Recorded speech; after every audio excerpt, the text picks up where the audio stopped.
All right, for the studio in Fairfax City, we're very grateful that Marco Glühmann accepted our invitation to our show.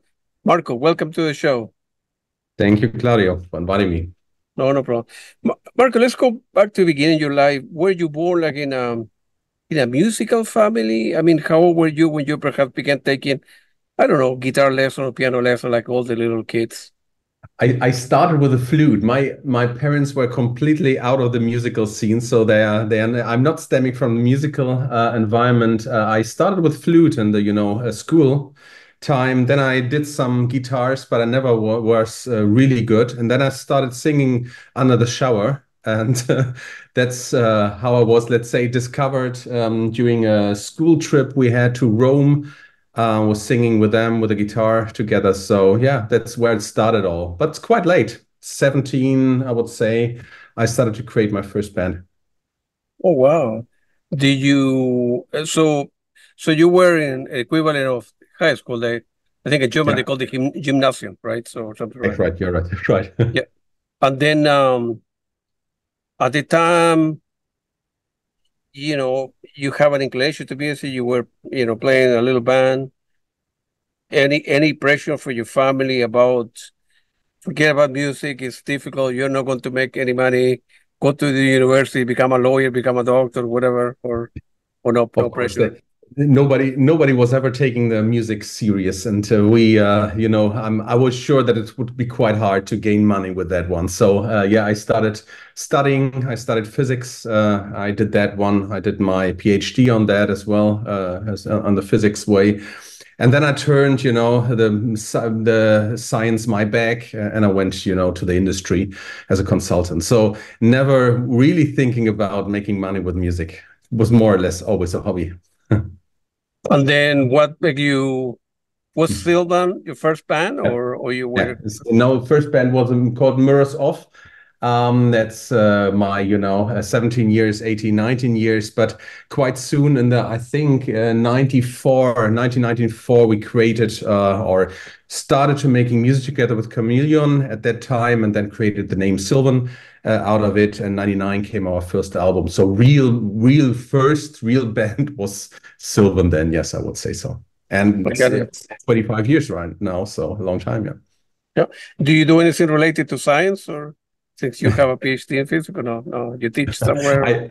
I lost, the touch with I stopped to be scientist 2000, about 2001 or something. So a long time. I'm No. following a little bit the physics, but not really a lot. No, more music Yeah. More right now. music. Good for you. Very good for you. Uh, I come from a family of academia as well, so I know exactly what you mean. So Mhm. I was the black sheep of the family, so Ah, I see. Yeah. I wanted to do. I did what you did. I did it the other way around. So Ah, I began listening to music, and then I went to school. You did the PhD, and then you went to music. So right. the opposite. But Right. yeah, let's talk about Sylvan. I think at the time, Gay and Volker founded the band, right? I think they called Temporal Temptation in 1990. Exactly. That was the first. They were still singing in German, and they switched to English with the name under the name Chameleon when Marco, Chameleon. the ex-singer, who was called Marco as well, came into the band. And then when me came, mainly we changed it into Sylvan. So yeah, Yeah. You needed to go to audition? How you end up joining them? You knew about them we played before together. you joined, or I mean, you We were. played together in the 90s, Oh in wow. front of, I don't know, 5, 6 people, something like that. So we were Yeah. tied together in the Miss Success we had, and Mirrors Off, my first band, and Chameleon at that time. And when Marco, the singer before, skipped the band or quitted the band, they asked me if I would like to join because they liked my voice, at least. And then we started with Sylvan. Yeah. How difficult was that at the beginning? Remember where you were single at the time? I imagine, not making any money. How you Yeah, musically it was quite difficult because at that time really nobody wanted to hear us before we had our first CD, and it started all with the first CD. I still had a family at the time. I got married in 93, with my wife right now, and I got two kids. I did not have kids at the time, so we had more time for music, of course. And my wife from France was still living in France, so I was quite free here in Germany to do music and also my studies. Yeah, that changed a little bit with a family, family burden. That's a lovely thing to have, but it's a burden, timely burden at least. It changed. I know exactly what you mean. And so in 1995, I think you joined the band, right? Yeah. There were some fine demo tapes were recorded at the time, right? They were We had, not. Yep, go ahead.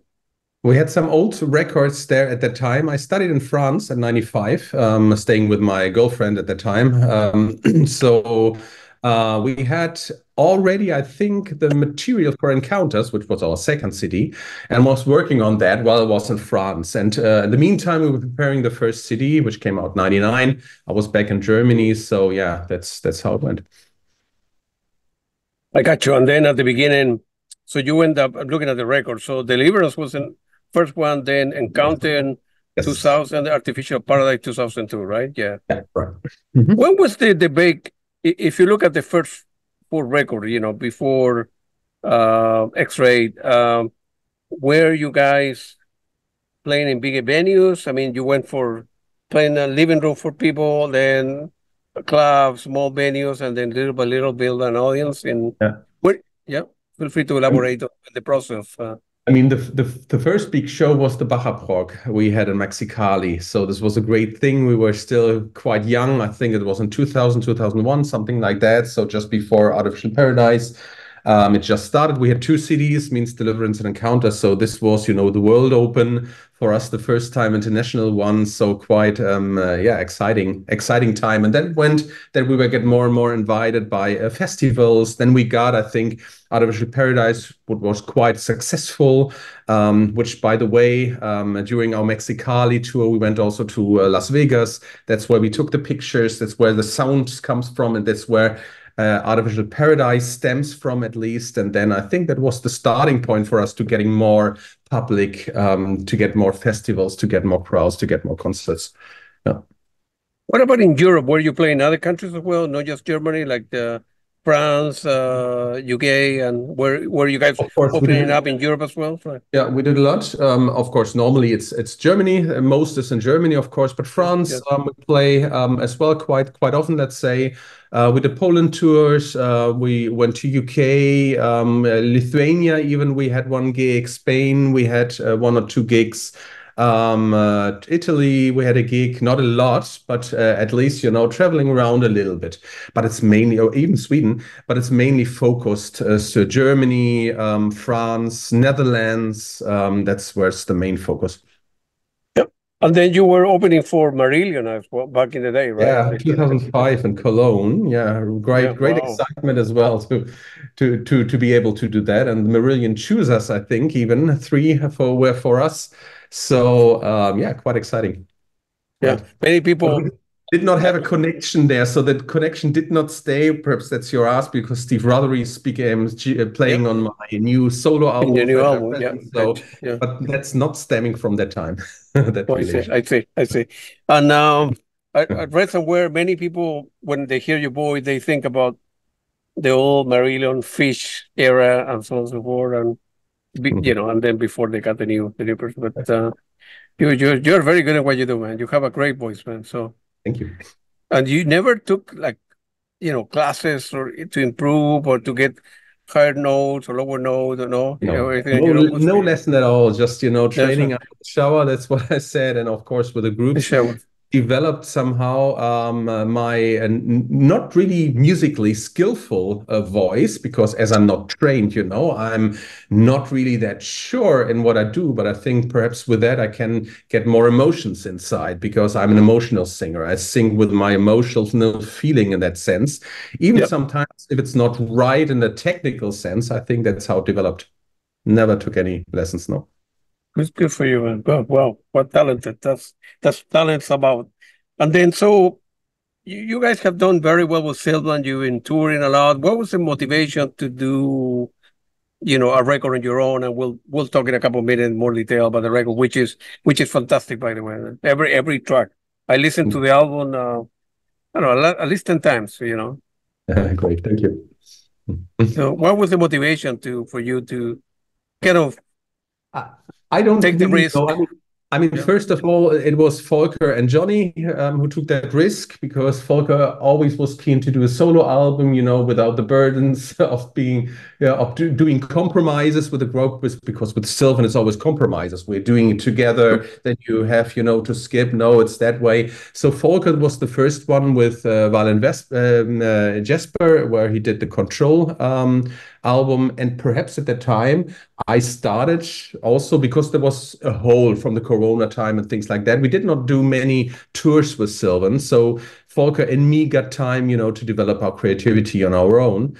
And when I started with Fragile Present, I never thought that it would be a solo album. So I just did what I wanted to do, ripped out some older recordings, and then get creative. And at 6 months later, I had 16 songs. And then I started to think about, wouldn't it be possible to do a solo album? So I was never, keen on doing a solo album. Just be creative and do what I want to do. Yeah. And of course, in a band, like you mentioned, this compromise, right? Everybody want to bring their own, but it's great, but doesn't fit the band, or you want to make it this kind. No, it's not prog enough, or whatever. Yeah. But some bands members keep the stuff in the background. Well, but there are 3. In fact, there are 6. Oh, maybe I could put an album myself, right? So you're right. I mean, when you compose with Sylvan, everybody is putting in songs, but the ideas you had before, they are not finishing as they were in your head, because of course it's the group who forms it. It's different, it's changing. And with a solo album, you have the possibility to really, that the outcome is how you meant it to be. Exactly. So that's different in that sense. Yeah. I got you. And what's the meaning of? I'm quite sure there's a meaning behind a fragile present to you. Feel free to elaborate, because I may have what it means to you. I think I know what it means, but what it means to you, that since we live in crazy time in this planet, this president, that war, and it's a mess everywhere, man. I think it's stemming, as you said, from the situation we are in, or were in, when I composed that one in 22. I mean, all this instability, this crisis all around, the wars all around. So it's a sort of insecurity. And you're finding yourself in thinking, please keep what you have and what you love and what you like. So the gift and the presents you have right now, they are fragile. They can change. At least each day they can change and be no longer there. Take your kids, for example. Take your friends. Take the peace we're living in and the prosperity we have. Everything can change so fast. That's where the fragile come. And the present, it's quite positive, of course. Let's keep in mind positively what we have, and really value it each day. It's a carpe diem thing, of course. Sitting with your kids, really, look at them and see the love and feel what it's good to be there right now. Tomorrow it's perhaps different. So I love that fragility, a sense with a present, with a gift you have, and also with a time sense, means presence. The present and the future can be something different. So I love that idea. And that's really what the music and what I'm singing about. As I said, I did not really, I had no concepts when I started the project. It was, for me, not a solo album. And at the end, it's 75% of the ideas, the textual ideas, the lyrics, which stayed because they were coming out of me. And the binding point was that thing, a sort of fear from losing something, of course, that's how it, but also taking positively what you have right now and respect it. I got you. And as you know, we live in crazy time, Russia and Ukraine for over a year, and there's no stopping, and Palestine and Israel and this and that. Everywhere, I'm a peaceful guy, I want peace everywhere. But unfortunately, it's not going to happen. And but music is a beautiful thing, because at least for me, right? I told you before, I'm not a musician. I don't know how to play an instrument. I would never learn.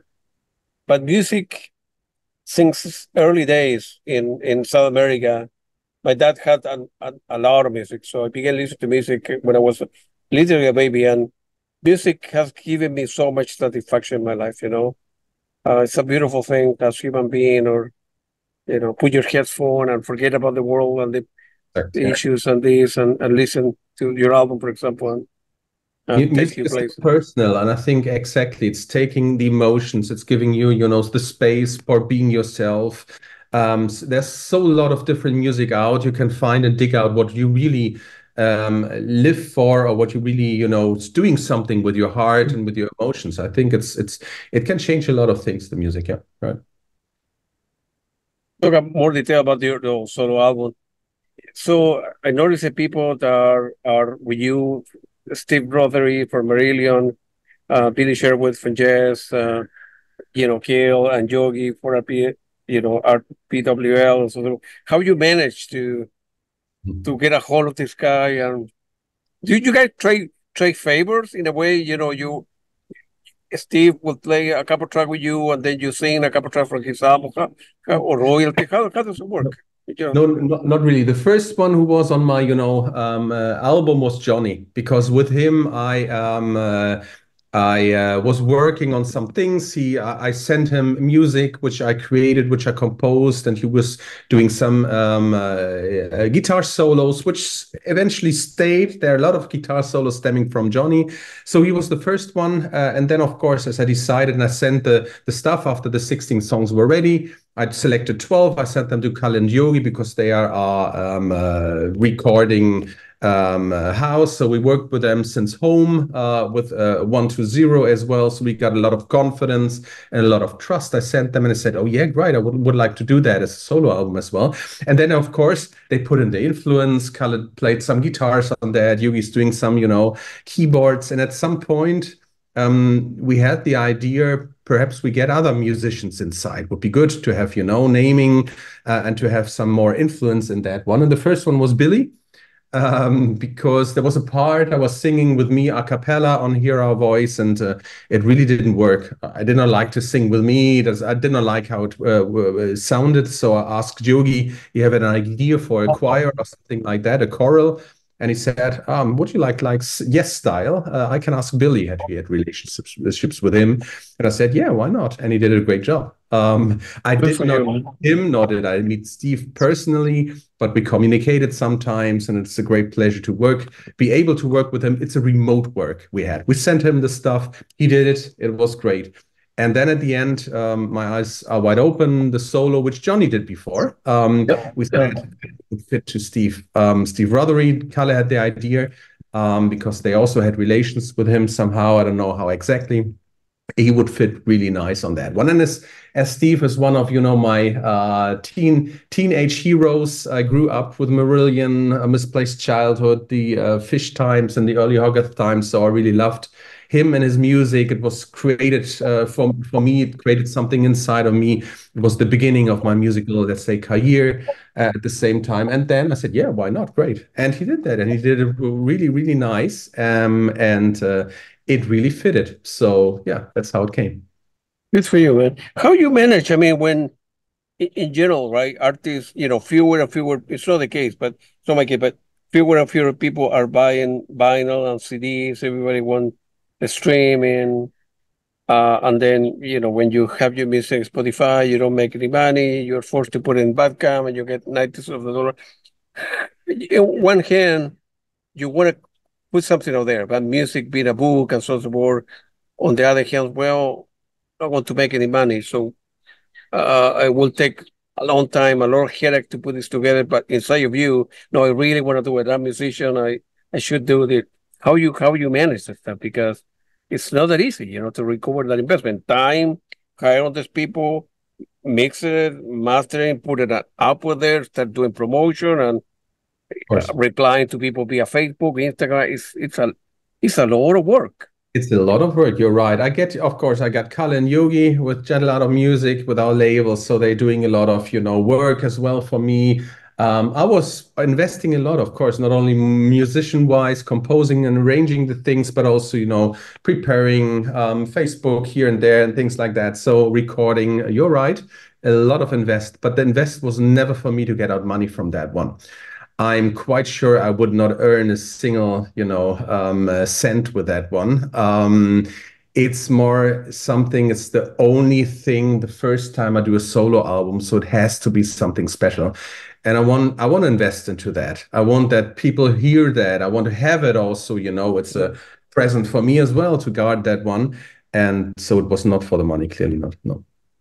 Got it. So no, no, it's a beautiful thing you're doing that, and you have you have empathy. I mean, it's rare to find a musician that and a singer nowadays, and you can transfer that empathy in your lyrics, the way you way to sing to the audience when you're playing live. And for sure, I have never seen you playing live as your own or on your own or Sylvan as well. Although I have several CD, but your concert questions are very, very emotional, not just for you, right? But Mhm. I'm on the opposite side. You are there. I'm the first row, listen to your music and listen to the lyrics and so the word is it is become very, I think, emotional, right? So with the audience, you establish like a great rapport with Yeah. people, you know. Yeah, I mean that's important. The two thing music is two things for me. It's melodies and emotions. That's what it should carry and what should be there. And I need that when I listen to music, and I give that when I do music. So that's perhaps the empathy coming in. Of course, as I said, my voice is more an emotional voice. I'm singing with emotions, not with Mm. technique.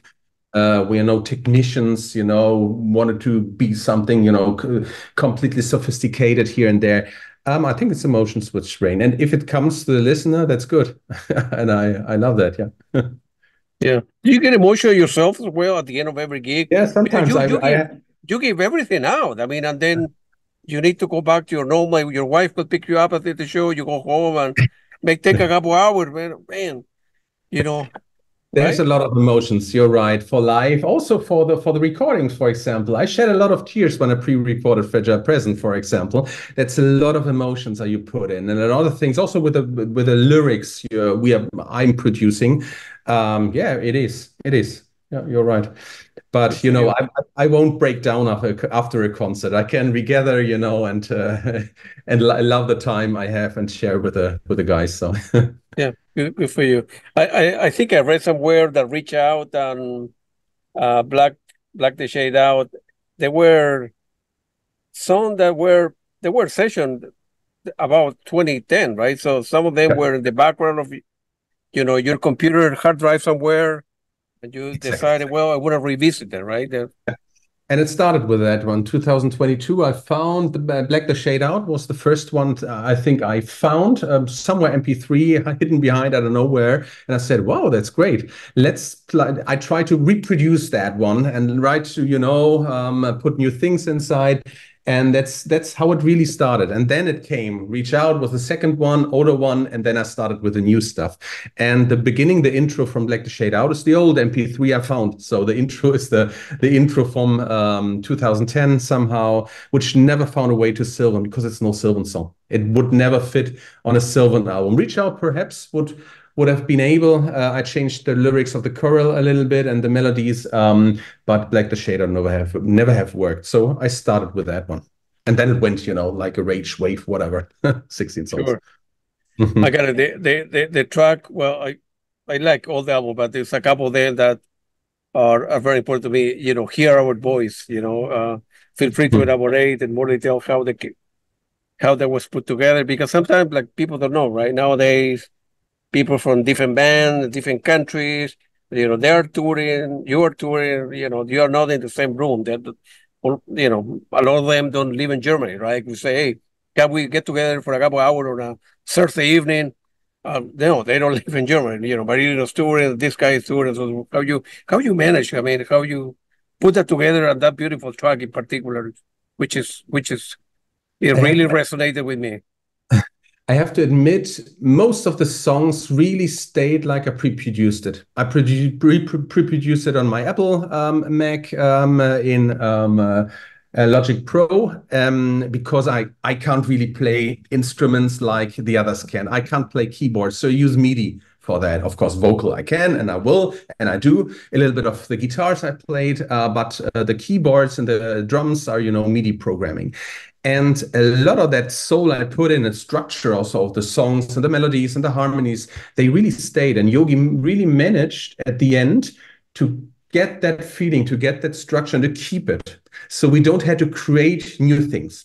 And that gave us the possibility to remotely work on that one because the structure was clear. The harmonies were clear. The melodies were clear. They stayed like they were. Only the instrumentation changed. And we did a live session with Tommy and Marco's drum and bass and Kalle together because during 3 days, playing on the already pre-recorded and pre-arranged songs to get that feeling together. But they were put on it. They played on something. So nothing was created new in a sense of compositions. And that gave the possibility to do it like we did it. Worked. How do you, on a day-to-day, how lyrics and ideas come to you? I mean, how you manage to be creative? I mean, you go to a supermarket with your wife, your kids, or you drive in the car and you hear something on the radio, or you see a sign, say, whatever. And they, man, that sounds great. You write stuff down. That happens. I go to work because I work, in a bank. And on the street, I got a melody or something like that. I take out my iPhone, I record the melody, and the evening I try to work on that one. So that's how it works. It could be also a drum rhythm. I'm in a groove I have on the streets or whatever. Or I listen or hear something and that gives me inspiration. It's coming mainly from melodies, vocal melodies, but also guitar melodies. And then I'm sitting the evening and try to do a song around that. And what is great that from the source and the first melodies that came to me, it's quite easy for me that the song creates. I know the outflow. I know exactly how it should continue. I hear in my head, the melodies and the arrangement. I don't ask me which chord I do or which technique I use. I switch the melodies. I create the orchestration. For example, I did the violins also on the thing, and I knew how they should work together. So in my head are melodies, in my head are arrangements, and then they flow out. And normally in 1 or 2 weeks the song's ready.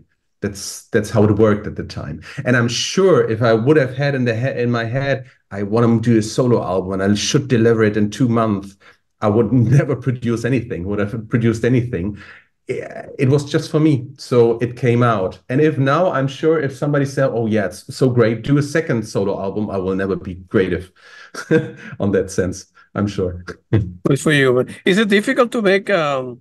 I didn't know that you work in a band. You mentioned you work full-time as well.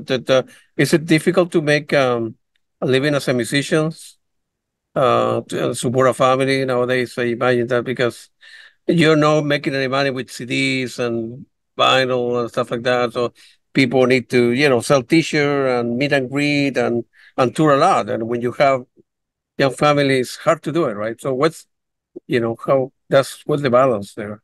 It's always a question of priority. We all have our works, we all have our kids, our families, and so there's much less time for music than we had before.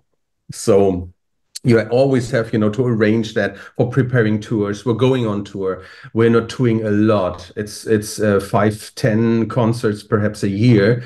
And during 4 years, we did not do anything during the Corona time before and afterwards, because it's a question of priority. And as we don't gain, let's say, much money out of that, we can refinance our projects we have in head, of course, with Sylvan.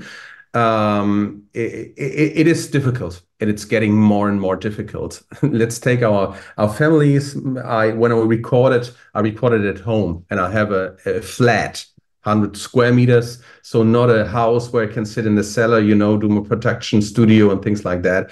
They were... And I'm afraid I thank them for that. They had to listen to all and everything I was, shouting and singing and trying out in my room, and they could hear everything. So they got quite, getting on their nerves at sometimes. That's how we live together, how we work together, and you always have to see how it fits inside. It's between 11 and 30 because the kids have their iPad, and then you have to stop because you're working for school items with them and things like that. So. Always arranging. Hey, maybe with all the music that your kids are listening at home, maybe one of them will become a musician. I Who used to knows? listen to my dad, and now I Who knows? Yeah. I enjoy the stuff, man. Um, Another another one that I really like is "Look at Me." Hmm. Feel free to elaborate on that. Came together. Yeah. Look at Me, essentially, it's very, very personal because it's something I have had in mind, and you can transpose this to different things. I had in mind really an old couple who spent their whole life together for 30, 40, 50 years, and they know that the time when they have to separate comes. And that's the thing I had. And with tears in my eyes, I was singing, and at the time it was when I really had a huge cough. We were preparing a concert. We even had to skip that concert 2 years ago, and I could not really sing. So that's why the voice is so low. I'm singing in the first part really low because I could not sing anything else during the proposition time. But it's really, really emotional for me. And you can, of course, put it into something. It's a separation from something you really loved, you really had, and it's hard to separate from it. It could be the kids you leaving home, of course, as well as it could be as something else. But in the beginning, I had that idea of an old couple, spending their life together. That's good for you, man. And I'm saving the last track for the best one for last. My eyes are wide open. Oh, that's a masterpiece, man. Yeah. Quite sure a lot of people have mentioned the same thing. It really resonated with me, and I listened to your album at least 5 times. Right? I don't have it, right? And so I listen to the Spotify and so on, Mhm. and YouTube and also the videos that you have there as well. And it's a beautiful piece, man. It's a beautiful piece, man. Thank you. All your album is great, So Yeah, it was. I mean, it's a solo, the single we released, and of course, it's the yeah, thing which is quite emotionally for me with Steve Rothery together to sing together with him on a song was really something special. So the song is also something special. It was always a really, really personal one. And for that one, I had really my kids in mind. And you can see in the video when you look at that, that's really yeah. my younger son. I have an older son, 17 years. He did Heal with me, the first video or the last video we had with Sylvan.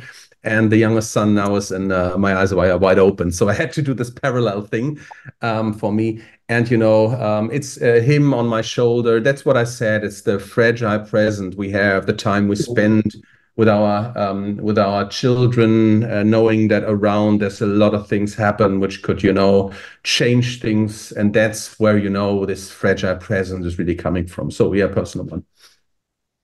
Yeah, it's hard to nowadays raise kids in this crazy world. It's Yeah. I don't have to go in detail that, but we live in crazy time. And you're going to be touring in November. I think you're doing 5 gigs, right? In all Germany, Gigs. right? Yeah, with Blind Ego together, Kala asked me if I would like to join him, support him on that one. I said yes, that's a good opportunity to present my Yeah. solo work there. So November, 5 concerts, 4 are in Germany and 1 in Netherlands. Yeah, right. Where we recorded our live Blu-ray with Sylvan as well.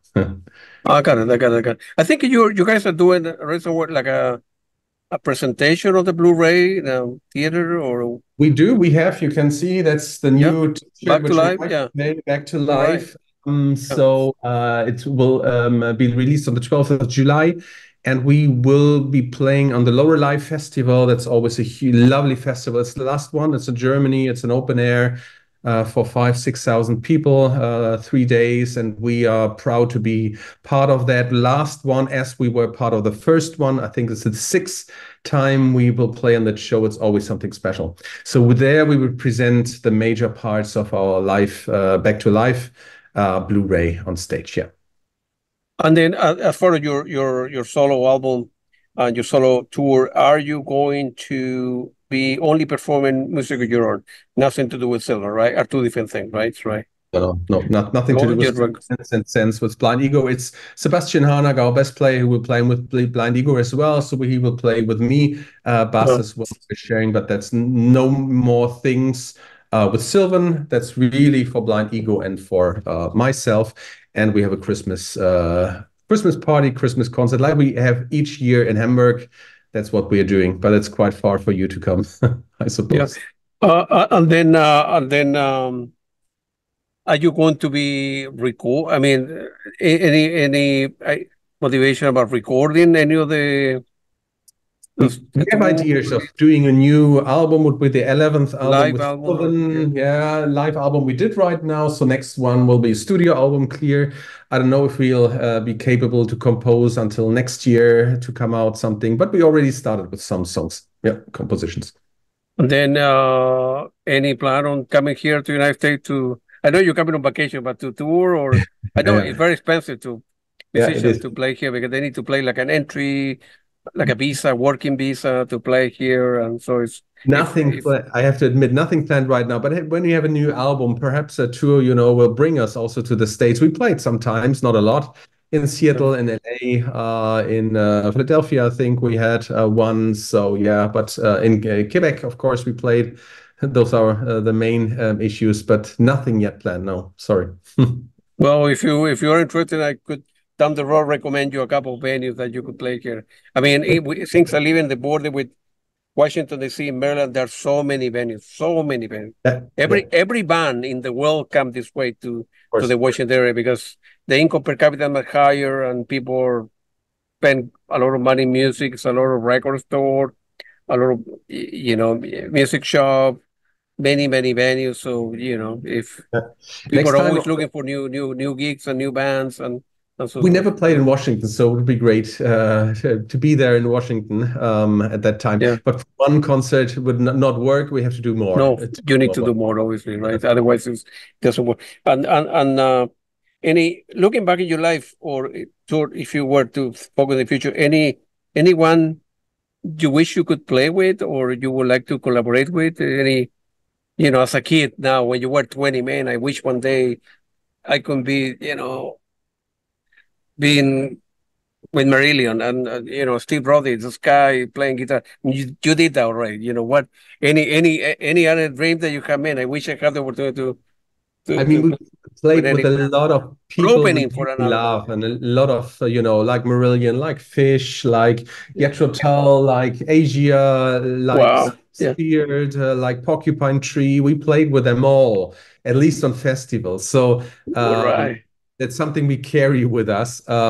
I don't know, Dream Theater would be great You at feel? some point. So let's see. Well, maybe you mentioned Steve Roddy, maybe Steven Wilson playing in one of your track, or Steve Hackett's, Would be great. I don't know if Steven Wilson will, play on some of our albums. He's, we played with him with Porcupine Tree at some point a long time ago.